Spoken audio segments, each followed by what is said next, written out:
In 1775, Britain ruled the most valuable colonies in the world. 8 years later, they were gone. The United States of America was born, and with it came a chain reaction that reshaped virtually every corner of the planet. The French Revolution, Napoleon, Latin American independence, the end of slavery, the rise of democracy itself, all of that, from one colonial rebellion. But what if it never happened? We've talked before about the broad strokes, a British North America, a weakened France, a different path for the colonies. But today I want to go deeper because there are five specific consequences of the revolution that almost nobody talks about. And in a world where it never happened, each one plays out in a completely unexpected way. Let's get into it.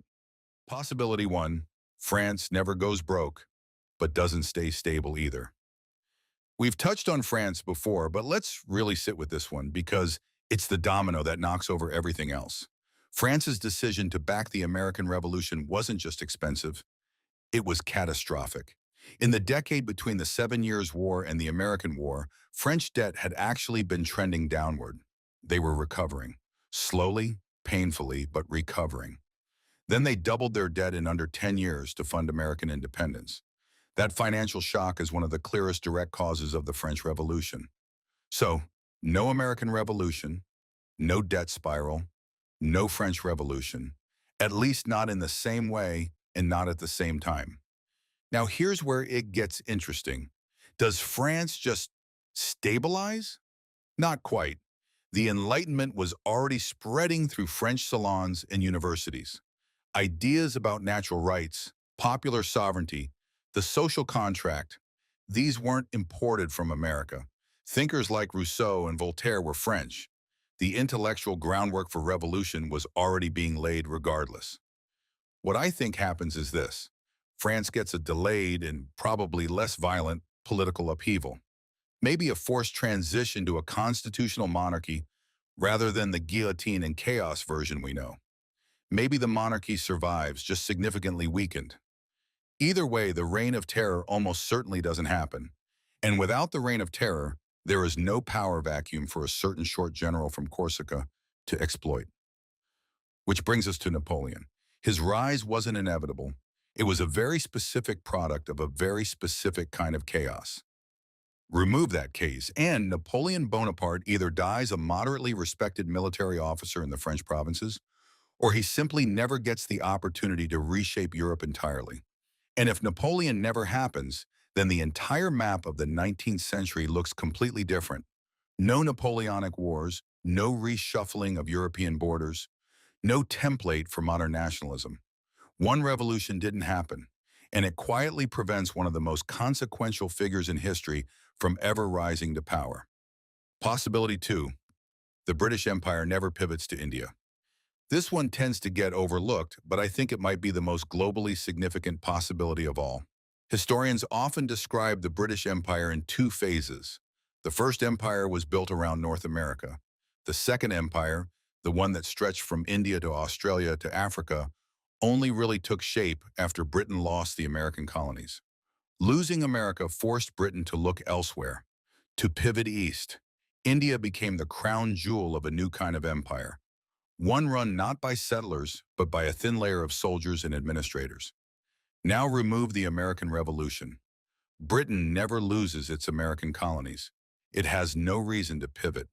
And a Britain whose attention, resources, and ambitions are anchored in North America is a Britain that has much less appetite for aggressive expansion into the Indian subcontinent.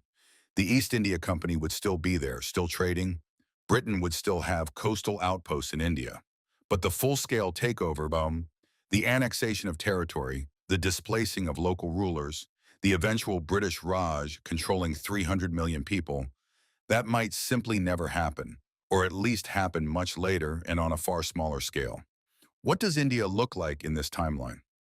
Probably far more fragmented and locally governed for longer. The Mughal Empire was already weakening, so some consolidation would have happened regardless.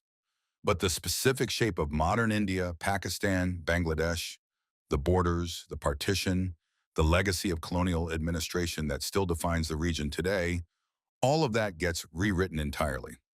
It's a strange thought. One colonial rebellion on the other side of the world might have been what condemned an entirely separate continent to over a century of foreign rule. Possibility 3, Latin America stays under Spain. Far longer. Here's a question. What do Simón Bolívar, José de San Martín, and every other Latin American revolutionary have in common beyond fighting Spain? They were all inspired, directly and explicitly, by what happened in North America. Bolívar studied the American Revolution. He saw what a successful colonial rebellion looked like. He watched a group of colonists tell a global empire no and win. That proof of concept mattered enormously. The idea that colonial powers could be defeated, that republics could be built from scratch, that ordinary people could govern themselves. These weren't abstract theories in 1810. They were living examples just a few thousand miles to the north. And where did those ideas come from? Partly the Enlightenment, yes, but partly, critically, from the American Revolution actually succeeding. Without that success, the independence movements of Latin America lose their most powerful psychological weapon, the evidence that it can be done. Spain is also in a much stronger geopolitical position. The Napoleonic Wars, which created the power vacuum that the Latin American revolutionaries exploited, might not happen the same way. Spain never loses its grip loosened by a distracted, war-torn Europe. What probably happens is that Latin American independence movements still emerge eventually. The internal pressures were real, but they come later. They're weaker, and they're less ideologically coherent. The vision of a republic, a constitution, rights for citizens, these ideas arrive more slowly without a working American model to point to. Bolivar dreamed of a united South America. Even in our timeline, that dream collapsed. In a world without the American Revolution, he may never have had the template to dream it into the first place. Possibility 4. Slavery ends earlier and more completely. This one is uncomfortable because it runs against what you might expect. Surely you'd think keeping the colonies under British rule means keeping slavery intact longer. Britain was deeply invested in it. The West Indian plantation owners had enormous political power in London. But here's what actually happened in our timeline. The American Revolution, somewhat ironically, helped delay abolition in North America. When the southern colonies became an independent nation, they took their slave economy with them, outside British jurisdiction and outside the reach of British abolitionist law. The Slavery Abolition Act of 1833 technically covered the British Empire. It did not cover the United States of America. In a world without American independence, the South stays under British law. And British abolitionist pressure, which was already building through the 1770s and 1780s, gets applied to the whole of North America, not just the Caribbean and British territories. The Somerset versus Stuart ruling of 1772 had already established that slavery was incompatible with English common law on British soil. That legal principle in a united British North America starts to have real teeth. Could the Southern landowners have fought back? Absolutely. And they likely would have, through politics, through lobbying, through every legal mechanism available. But here's the key difference. They'd be fighting the British Empire, not just a federal government they could deadlock. As the reference scenario also noted, Britain essentially bribed plantation owners when abolishing slavery across its empire, compensating them financially for emancipated slaves. The same playbook likely gets applied here decades earlier than 1865. The result almost certainly isn't perfect. Freed people likely end up in exploitative wage labor, much as happened elsewhere in the British Empire. But the Civil War, with its 600,000 dead, probably doesn't happen. The century of Jim Crow that followed probably doesn't happen in quite the same form. The specific brand of racial terror that defined the American South after Reconstruction may simply never get the opportunity to take root the way it did. Possibility 5. Democracy spreads differently, and maybe more slowly. Here's the most philosophical possibility of the 5, and also the hardest to quantify. The American Revolution didn't just create a country, it created a proof of concept for modern liberal democracy that the rest of the world spent the next 2 centuries trying to copy, argue with, improve upon, and fight over. The Declaration of Independence, the Constitution, the Bill of Rights, these weren't just American documents. They were templates. The French Declaration of the Rights of Man borrowed directly from them. Latin American constitutions echoed them. Anti-colonial movements from India to Vietnam invoked them. Remove the American Revolution, and that template doesn't exist. Or at least it doesn't exist in the same form at the same time. Enlightenment ideas were still circulating in Europe regardless. Rousseau, Locke, Voltaire weren't going anywhere.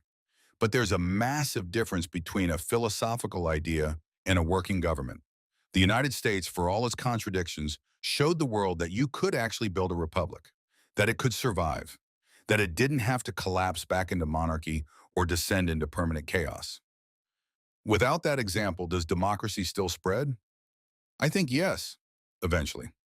The pressures that produced democratic revolutions in the 19th century were real and weren't going away. But it probably spreads more slowly, more unevenly, and with far more backsliding. Here's an interesting wrinkle, though. A delayed, weaker French Revolution might actually produce a more stable constitutional government in France, one that lasts rather than cycling through terror, then dictatorship, then monarchy again, then republic again. In that scenario, France could become the world's leading democratic model rather than the United States. What that world looks like, a French-inspired democracy rather than an American one, I genuinely can't say, but it would be profoundly different. So to summarize where we end up, France gets a delayed and less violent political shakeup, but probably survives without Napoleon. India may never experience the full weight of British colonialism. Latin America stays under Spanish control for much longer. Slavery in North America ends earlier, but without a civil war. And democracy still spreads, just more slowly, on a different model, in a different shape. The American Revolution wasn't just an event, it was a hinge point. Pull it out, and nearly every major story of the next 200 years changes. Some for the worse, some surprisingly for the better. Which of these 5 possibilities surprised you most? Let me know in the comments. And if you want me to go even deeper on any one of these, particularly what a Napoleon-free Europe or a Britain-ruled North America looks like a century later, let me know that too. I have ideas. Thank you all very much for watching. Consider leaving a like if you enjoyed it, and I'll see you in the next one.